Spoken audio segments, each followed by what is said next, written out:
Hi guys, okay, as I promised sebelum ni, I nak unboxing my first orange box. This is my first Hermes bag.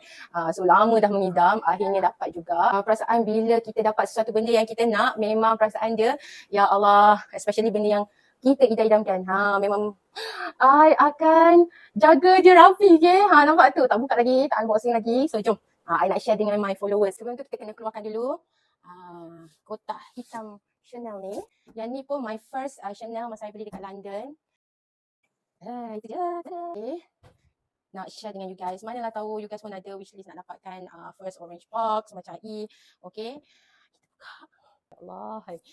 I sebenarnya segan nak unboxing apa yang tak pernah lagi nak merasa Hermes macam I. This is my first time.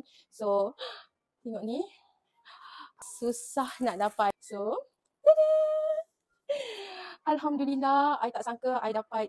So, you know, I ada 5K, I kena shopping yang berpada-pada lah, tak adalah over budget. And this is my 39th birthday gift for myself.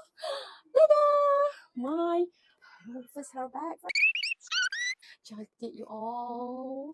I'm so happy I dapat this hair bag. Memang susah nak dapat, even kat KL pun harga menggigil. So, I'm so lucky dapat dekat Tokyo, Japan. And lagi satu, I nak unboxing juga, I ada beli something for my 39th birthday juga.